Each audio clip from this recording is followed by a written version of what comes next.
if that makes sense. And I'm going to kind of hopefully talk a bit more about how that's been going for me. So it will be a bit of historical stuff to kind of show my process, but I'm not going to prove to you why He Wakaputanga 1835 is right or anything. Yeah? So I'm not going there. That's maybe the topic for another time. So just a bit about me. So I was born here in Christchurch, 1971. So I'm 52 at the moment. I went to Milton Grange School. Brother Glenn also went there. So I went through a Christian kind of education. My parents are Christian. We lived pretty much right next to the school. After going to school at Middleton, I decided I would do architecture. And I went up to the 1 year at Canterbury, and then I went up to the University of Victoria Uni in Wellington, and I did a year of architecture. At the end of that year, I felt, architecture's not for me. It was too arty. I had more of a probably science brain. And so I swapped back, and I went back to the University of Canterbury, and I did civil engineering. Graduated eventually, worked here in Christchurch for a company called Tyndall and Hannam for a couple of years. Arthur Tyndall, one of the directors, did a lot of the AJ Hackett bungee jumping platforms, so I had some experience with that. The other director, Noel Hannam, he did a lot of Peter Bevan's work. I don't know if any of you have heard of Peter Bevan. He was kind of a British architect who was kind of famous here back in the day. So I did some apartment blocks with underground basements and what have you in Sumner and here in the CBD, and so did some work for that company. And then I moved companies to a second company, Lachlan Taylor Spence Limited. Did buildings like this, tilt slab kind of buildings, more apartment blocks, 4-story underground basement type stuff. Did log lodges, designed cranes. Did a variety of various things with Lachlan Taylor Spence. At that point, I got married, and that was kind of, got married during that second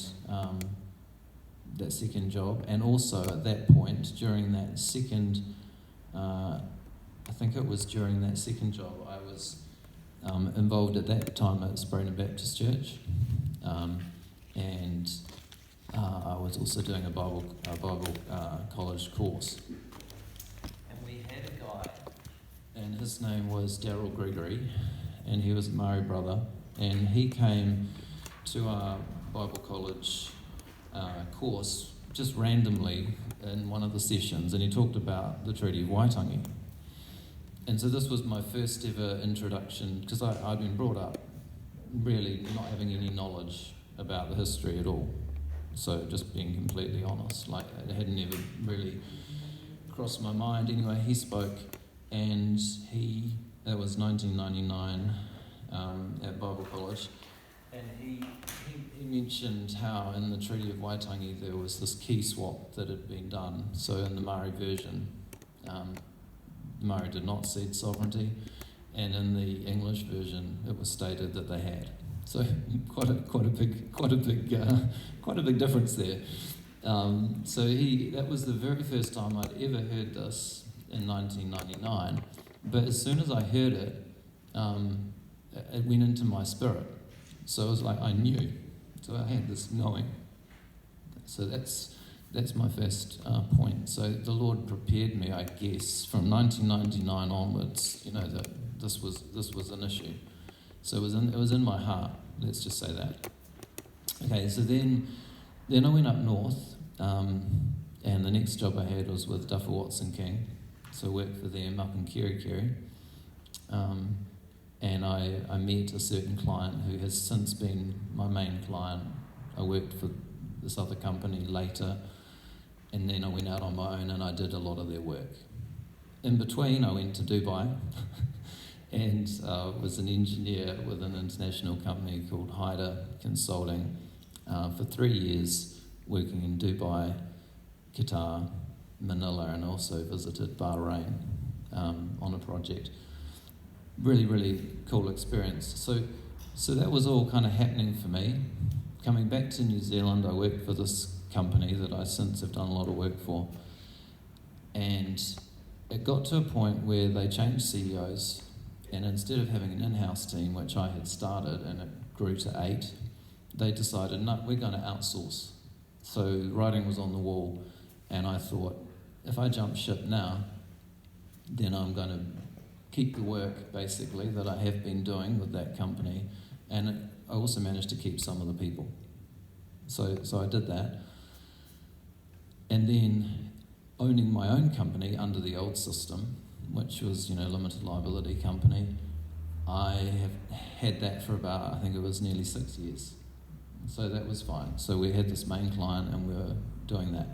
Now as part of that, we had meetings. So my wife and I and my oldest stepdaughter and her husband, we would meet, the 4 of us, every Friday for a couple of hours. And it was really about the future of our company, which was called Transparency Consulting Limited at the time. But we would basically pray. It was a lot of it was prayer. What is the Lord showing us is our role going forward? Because we had this kind of, I guess it was kind of an altruistic kind of focus that we wanted to make a difference. And it was during those meetings that the Lord started speaking to me. I'm quite a prophetic sort of person. That's my, one of my main kind of giftings. The Lord started to speak to me about, I think it was in 2018 this started, about how he was going to raise up the Māori. And I was seeing these pictures. I saw a picture of Māori coming out of the ground. He was raising up these Māori warriors. Saw a guy with a feather and a cloak, and I saw that the Lord was going to bring together this thing called a council of Māori elders. Those were the words I got. Now just remember, I hadn't heard of He Wakaputanga at that point at all.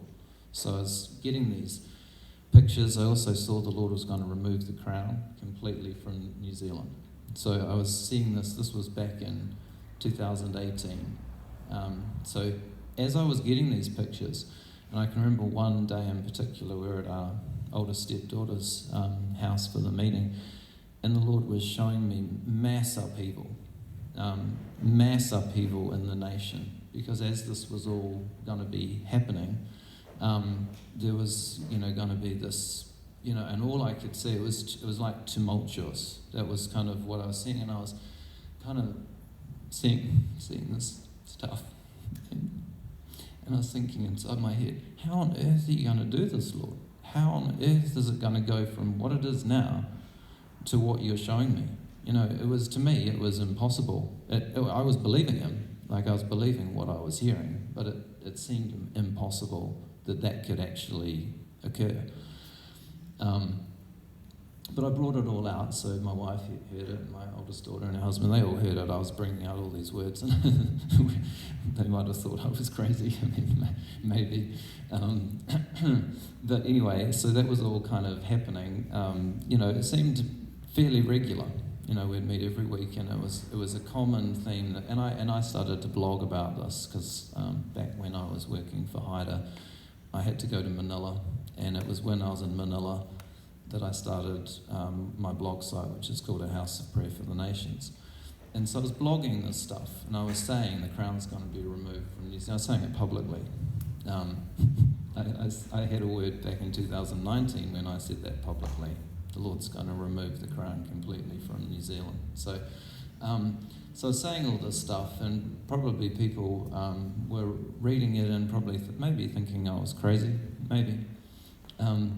So this was, I'm just taking back, this is kind of like, just so that you can understand where I've been and where I've kind of come from on this. So then, having had all those pictures, my oldest, my son-in-law, who's Ngāpui, who was in these meetings and he knew where I was coming from, he came across this video. I've written down some of these things so that I don't get them wrong.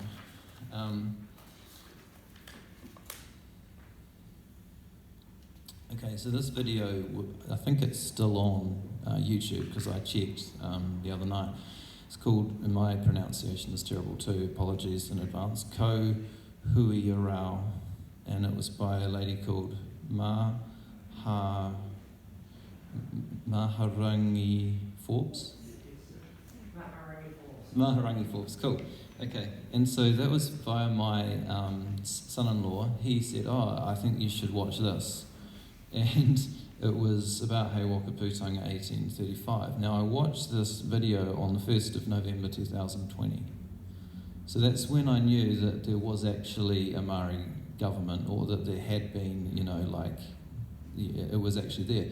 Now, obviously, for me, having had all my pictures and seen everything that I'd seen, that the Lord had, showed me, for me to now realise that this was actually, the way it was meant to be, that was big, because everything just seemed to, everything started to click into place for me. It's like, oh, I see. So when the Lord shown me, because I had this other picture that I didn't share yet, I saw community, and I was looking in this picture, and there was no government. So I was looking at this community, and all I saw was this community. It was a peaceful community. It was very simple, and the Lord showed me that the church, we basically held the community together. There was no government at all. Now, knowing what I know and what Sister Georgie is, putting into place with the local hapu, that's exactly what they're doing.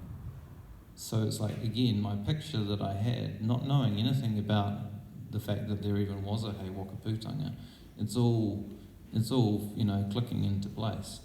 Anyway, this lady Maharangi Forbes, she outlined it all. So that's what it's called. You can search it up. Ko Hui Rao. She gave all of the context. I'm not going to go into that. But for me, that was meaningful because it started to make sense of what I'd been seeing. Okay, so the next key thing that happened for me, so having watched that, I didn't know that anyone was doing anything with it. All I knew was that it historically had existed. So I was kind of on my own. So I didn't know any Maori people who were leaders or were doing it or anything. I was just kind of, here I am, and that was that. Okay, so this is so now before I start to talk about, I'm about to talk about what I've done. Okay, so before I talk about what I've done, I just want to say 3 things. Some of the things I'm about to say may shock you in terms of the stance that I've taken. So, just be ready for that. I want to say this, that truth, peace and conscience are important in this process. So when we each come to know the truth, that's personal for us. I'm not saying the truth is subjective. I'm saying that when we know it, when we really know it, not just in our head but in our heart, we know it. That's personal to us. I can't tell anyone, you should do this. I can't do that. Yeah, and I don't think any of us can do that to each other, because it's when it dawns on us personally, that's when it becomes something that should be actionable. So that's the first point. So in other words, I think that makes us all very understanding of each other. So we're not, pointing the finger, oh, you should be doing this because I am. No, it's just that's become real to me, so that's what I'm going to do. There's no expectation on anyone else to be doing that. Yeah? So that's the first point. Second point is going with the peace. I had some scriptures, but I may not bring them, but this one, the peace of Christ, let the peace of Christ rule in your heart. So it's basically when you have the peace and I know that's true, I've got that, and now I have the peace to action it, that's when we're safe to do something. If we know the truth and yet we're afraid, and we feel pressured and we feel like, I really should do something, that's not safe, because that will crash and burn. Yeah? So that's the second point. And the third point is conscience. So we each have a conscience. Now, when we know the truth, and that's been established and it's gone in our heart, that's when our conscience will be starting to be personally, not enforced by someone else, but personally, our conscience will start to be saying, you know what, I should really be doing this. So this is my process. This is kind of what I feel I've experienced. So for me, I think the Lord's taken me through that. Truth, peace, and conscience. Okay, here we go. So,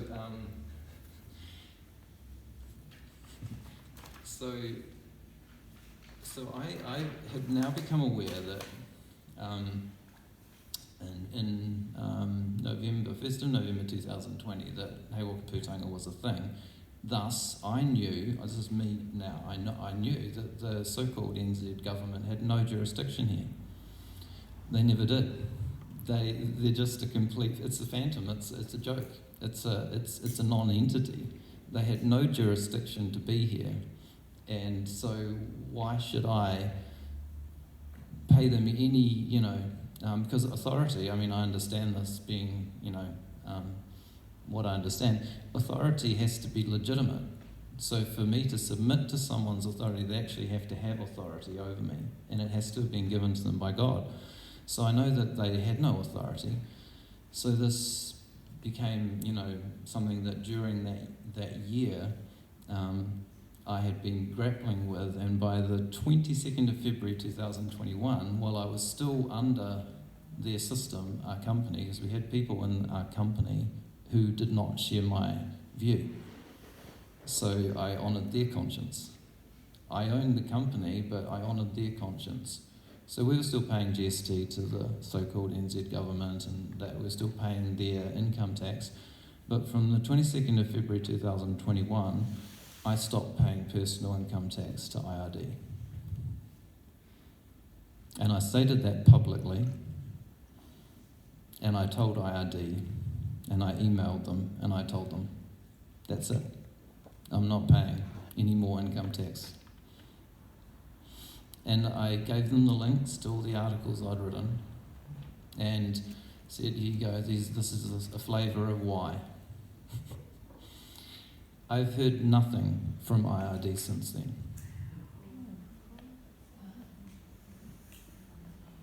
Absolute nothing.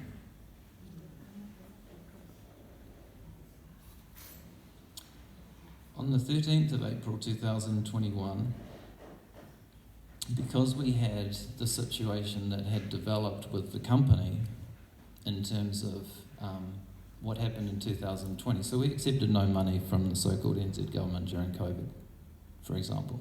No, none of their grants, none of whatever they were offering, we accepted nothing.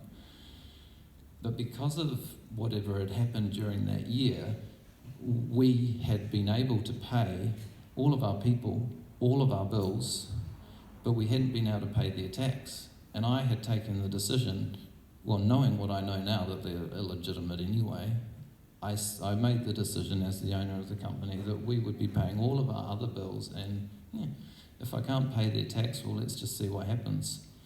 So we ended up owing $75,000 in tax by the end of 2020, and they were starting to harass, and they were sending the letters, and because I'm the owner and because I believe what I believe, I was obviously able to intercept all of that.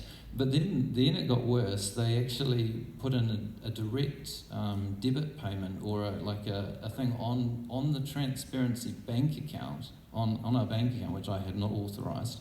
And they were just going to start taking $10,000 out, whenever they wanted to. So at that point, I actually stopped their thing. I turned it off. So it wasn't a direct debit, it was an automatic payment that they had set up, not that I'd approved it. But I stopped it, and I thought, I wonder what they'll do next. I wonder if they'll just keep putting it back on again. They did nothing. So I'd received letters, blah, blah, blah. I'd refused to make an agreement with them, but then I wrote them this letter on the 13th of April, 2021, and I made it very clear to them about, again, transparency is under, I, as the owner, am under He Wakaputanga, blah, blah, blah, blah. Unless you are a Māori rangatira, you have no right to make laws in this nation. But we will be paying you back, all of what we owed, and we did. So the Lord, that was a conscience decision. So I didn't have to do that. I could have said, beep you. But as a conscience decision, I thought, no, I want to show good faith. I want to, honour. And even though they don't deserve honour, I want to honour. I don't want anyone to be able to say that I haven't been honourable. So we did. We paid them back $75,000 altogether by the end of that year. Another important part of my process, which happened just before that letter, was on the 17th of March 2021. A guy called Dan Hermanson was interviewed by a guy called Tim Lynch from something called Green Planet FM, also speaking about He Wakaputanga 1835. That was very powerful. It was like a podcast. And they brought out additional, things that Maharangi Forbes hadn't mentioned. So again, so as I was going and making my stands, I guess, I was getting encouragement coming back to me through more information that I was hearing. Okay, so by mid-May 2022, I started a side company. So I'm a structural engineer, but things were, I was aware that things were hairy. Like, this was during the whole COVID thing, and I was aware that, who knows where this is all going. So I started a side company called Side Hustle, which was like a removal service. It was because we had just shifted rentals and we'd done all the, removal ourselves. And so I was thinking, maybe people would be interested. And my sons were growing up. And this was during the time when mandates and everything was kind of happening, and I was looking at the landscape, and I was thinking, well, my sons are going to need to be able to do something. You know what I mean? Like, who knows whether they'll be able to get jobs because they're not vaccinated. They're not wanting to be vaccinated. So anyway, so I started Side Hustle. By this time, I'd met Sister Georgie on Facebook somehow. I come across her. And I had gone on an internet search looking for the Maori government, but there wasn't any at the time that I first, learnt about He Wakaputanga. So I met Sister Georgie, notified her mid-May that I was starting Side Hustle under He Wakaputanga. So that was the first business, I guess, that I kind of put under He Wakaputanga back in mid-May 2022. And I was still waiting, I've written down here, for my ID card at that point. So that was kind of, early days, I guess. To fast forward, at the end of 2023, I had an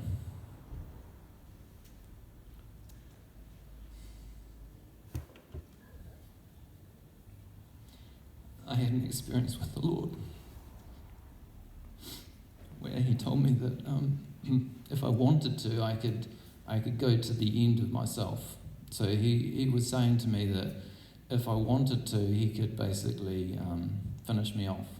And, when I got saved, I was quite young. I was about 5 years old. And I can remember when I got saved, all I knew was that Jesus had died on the cross.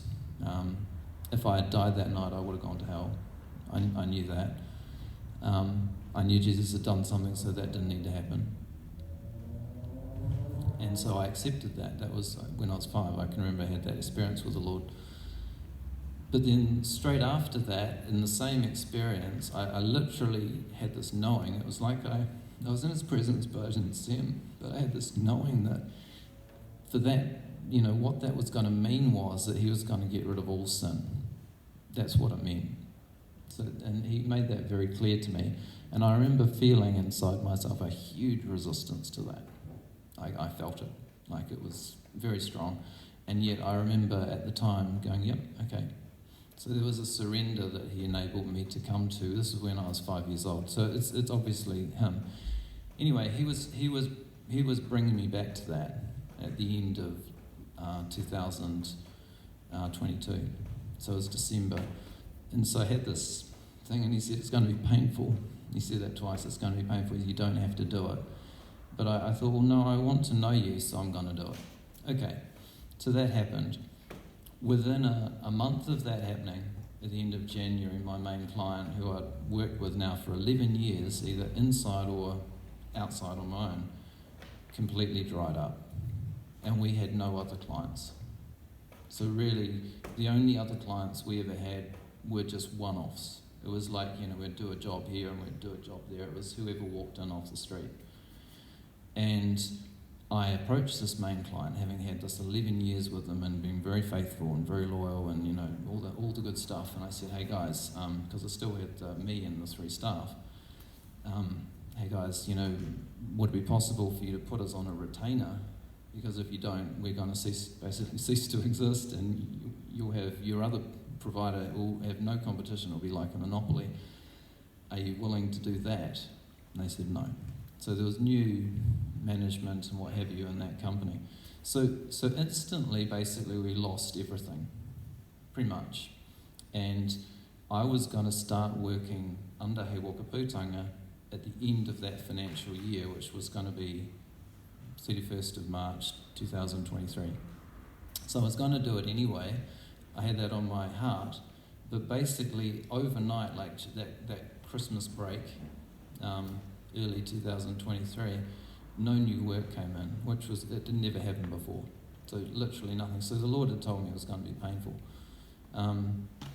Nothing came in, and then they wouldn't put us on the retainer, and then it got worse. It was like they wouldn't let me even do associated work for them, which I had been doing, like soil testing, because as a structural engineer you can go out and test the soil, for rudimentary kind of buildings and what have you. So really it was literally like the Lord was just absolutely slamming that door shut. So just over a year ago was when I actually went under He Wakaputanga for Transparency Group, and it was meant to be 31st of March. It happened a little bit earlier.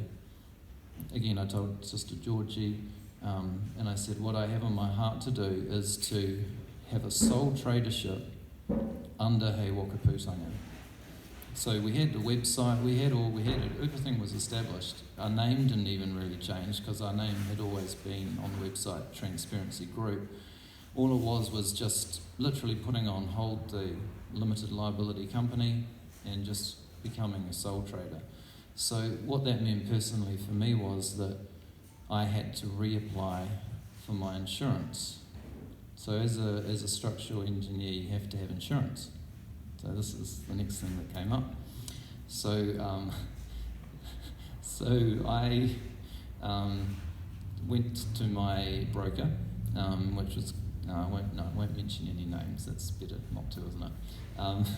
I went to my insurance broker, who I'd been with for those 5 or so years, nearly 6 years, and I said, okay, well, it's time to renew my insurance. I'm now trading. I'm Andrew J. Horton, trading as Transparency Group under He Wakaputanga 1835, and I'd written at that date, just over a year ago, publicly on our website, stating that I'd transitioned our company from a limited liability company to the sole tradership under He Wakaputanga. So I said it publicly. I posted that on Facebook, Twitter, and LinkedIn. So I had 500 connections on LinkedIn.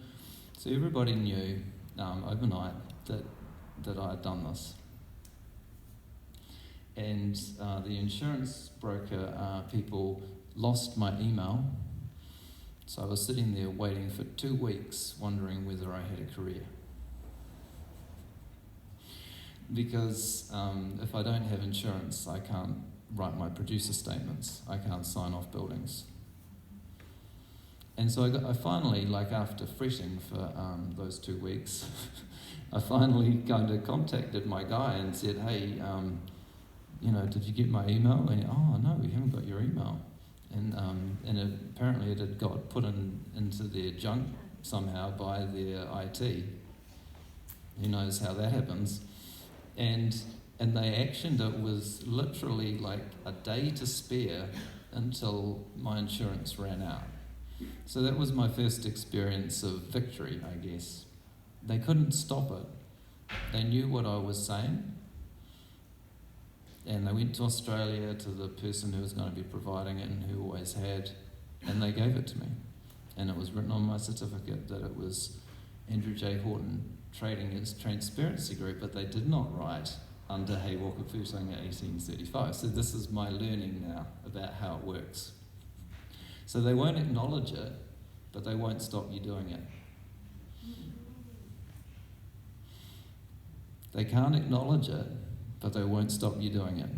So if you're willing to take the risk, if you're willing to put your neck on the chopping block, it's like, fine, go for it. But then they'll make it very hard for you in terms of, more will come out. I'll share more on that. So that was my first experience. So I shared that with Sister Georgie, and she was happy about that. She thought that was a victory, and I did too, to be honest. So that meant I could keep trading. So then I had to find new clients. And I had some clients from this other company. They had subsidiary franchisees who I already had work that I'd done, and it was like follow-on work that, like you have to check the construction or whatever as it gets to that. So I had some flow-on work that was kind of happening. And so I started sending out my invoices, and I couldn't use Xero anymore because Sister Georgie had said to me that the Maori government have no GST. And that became quite the sticking point. It really did. It was a big deal because so I wrote that on my article so that everyone could read that there's no GST under the Maori government, so your invoices will just have a number and it won't have any GST. And that's going to be the way it's going to be. So when I would be looking to a new client, I would send them out like a draft invoice, which was just a PDF of all the old Xero invoices that we used to use, and I was literally just, doing it by hand. But it looked like a Xero invoice, but it had no GST on it, and it had the flag. So it's got the Takara flag on it, so everyone can put it together, and then I would send them a link to my article, which is, available on our website, so they would know full well what they were getting into. So I was trying to be transparent in saying, well, if you want me to do your engineering, just be aware that this is what I believe. I'm not saying you have to believe it. I wasn't putting any heavies on them, but this is what I believe. I'm giving you the opportunity to say no, basically. And so every single time since then that I've applied for work, it's like a lottery. It's like you never know. You put in some time, you've written a quote. What's the response going to be? On the whole, individual people, like probably us, have been pretty good with it. Like no one, I don't think, has taken umbrage. No one. One of my people who were associated with this, my previous main client, they asked, "What's the flag mean?" That's the only person who's asked, what's that flag mean? I said, well, that's the de jure flag of our nation. That's the legitimate flag. That's the original flag. Oh, okay. That was about it. So there was no pushback. But then during the process, I thought I'd get a bit maybe clever, and I started to apply for independent contractor roles with other structural engineering consultancies. So I couldn't work under the NZ government system, so I couldn't become a permanent employee. Couldn't do that, because I don't believe in paying them tax when they have no authority to be asking me to be paying tax. I couldn't do that. But I could do an independent contractor relationship where they take on Andrew J. Horton Trading as Transparency Group under He Wakaputanga 1835. So I tried that. And I had one recruiter who was very sympathetic, and I explained, he wanted me to explain all about He Wakaputanga, and he got me to do a police check and, all the get the 2 references and do all the, stuff, and so I went through all that. And I got a job basically down in Queenstown, which was kind of going to be remote with just me travelling. And I had the job pretty much. I had the interview with the dude who was, he knew the people I used to work with, and the first company I ever worked with was one I mentioned. Got the job, he was all keen, he had plenty of work happening. That would have been my problem solved. That was March last year. So that was very early on. But the problem was that the recruiter, I had told the recruiter my position, but the recruiter hadn't told him. So he basically sent me the email saying, "Sweet, you got the job, da-da-da." And I thought, I better tell him, that this is the way that I'm operating. So I did. And he thought about it and said, "No, this is just too left field. I can't handle this." And so I lost it. So, yeah. So March last year, lost that one. And then the same recruiter tried a second company, this one in Christchurch. Again, they were going to start me off on a bridge project. But their idea was to take me on, like a full-time independent contractor. Again, I put it forward clearly. Again, I'm not sure whether the recruiter fully told them when the contract came through. So, it got to the contract stage, they gave me the contract, but they, I think, sneakily put it under one of my limited liability companies, because I had one called Transparency Group Limited, had another one called Transparency Consulting Limited. They tried to sign me up under the limited company, and I just crossed that bit off and made it clear on the contract. Thought that wasn't a big deal, and they said, no, we just can't risk this. So the companies that are other structural consultancies, I think they're scared. They're scared what might the bullies do to us. If we take you on and we make this go mainstream, what might the bullies do to us? Secondly, what might our other staff want to decide to do? If you think about it, and I'm not saying this is good, but there might be some people, I don't think I'm one of them, but there might be some people out there who think, wow, man, this is an amazing opportunity. If there's no repercussion for doing this, I'll just join the Maori government, pay no tax, and become an independent contractor and contract back to my firm, and that could really change the way that things are done. You can see that, can't you? You suddenly earn so much more money. So I'm not saying that's what I did, because I was doing what I did because I felt it was right, but I can see the way that the companies would be thinking, if we make this go mainstream, then this could work out badly. Anyway, so I lost that one. That was not long afterwards, and by this stage, we had completely run out of money. So I was starting to go without, personally. I was eating a loaf of bread pretty much a day that I was baking. It was starting to pinch. I told Sister Georgie when I did it that this was my hill to die on. This is in my own conscience. Whatever's going to happen here, this is something I have to do. So there was something that was on my heart that I had to do it. So I was kind of expecting that it wasn't going to be easy. I got one new client who's become like kind of a repeat, where they have 2 branches. But yes, I've been doing work with them, which is good. I had about 3 months work from May to September or whatever, which was solid, with another group. That was in aluminium design, so that was good. But in between, things have been kind of up and down, patchy. At one point in May, I had invoices but hadn't been paid. So again, this is the way things kind of go. I'd never had this before, so I've been used to always having a regular paycheck. We'd have invoices and they'd just get paid. So I'd had invoices but no payment. And it got to a point in May when I was 5 weeks behind on rent. That, again, I'd never experienced that in my life. I'd always paid rent on time, always paid all my bills on time. And so the Lord was really testing me, like, do I really believe in this? Is this something that I'm, really solid on? And I told our landlord, like right at the beginning, my beliefs. So again, the thing that has kind of protected me throughout this is that I've been upfront. So I haven't hidden anything. I've been completely like, okay, well, there it is. So he knew, he'd seen the contracts, or at least one, that I had been getting. He knew I was about to get work and then it had been taken away at the last minute because of my beliefs, and he was sympathetic. He's like me, he's the white guy. But it's like, he was sympathetic and he was saying, no, Andrew, I knew that you were good for it because you were shooting yourself in the foot purposefully. And so he had a feeling that, things were going to be okay. So,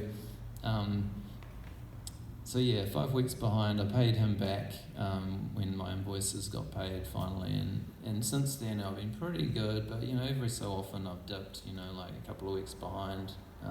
At the moment, I think I haven't paid rent for Friday yet, but I have an invoice due which will cover probably 2 or 3 weeks' rent. So it's been a bit like that.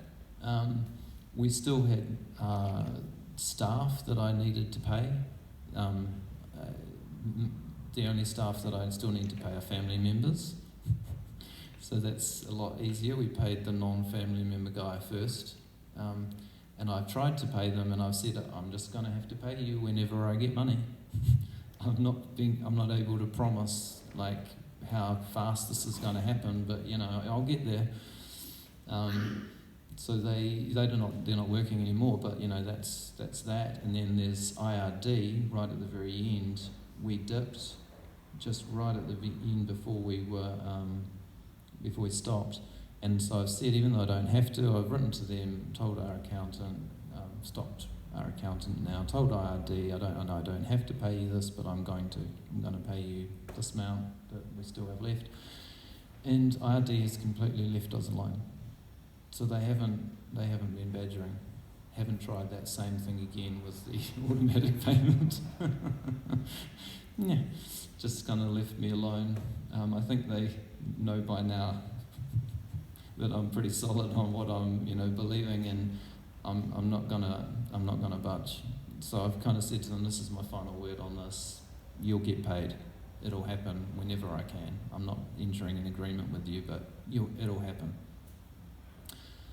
So we've been doing that. At the moment, under a new recruiter, I have another opportunity to be a structural team leader for another company here in Christchurch. Again, I've had 2 interviews, one phone, one in person. They like me. It's perfect. The job is perfect. I've told them everything, the same with the others, and we're waiting to hear back from their 2 directors who are both local guys. But I've got to this kind of nonchalant point now where it's like, if the Lord provides for me via me just letting him bring the work through the door, as it seems like he's doing, okay, fine. If I get this job, which is a steady, every month I get a decent chunk of money, which would be fine, that's fine. If it happens, it happens. If it doesn't happen, it doesn't happen. What I want to be seeing is seeing that the Lord's doing it, and I want to know that I haven't done anything dodgy that would have tricked them into taking me on. I want to know that the Lord, like with Nehemiah and Ezra, the gracious hand of our God was upon me, that kind of thing. So it's like they had the king's blessing. That's what I want to see.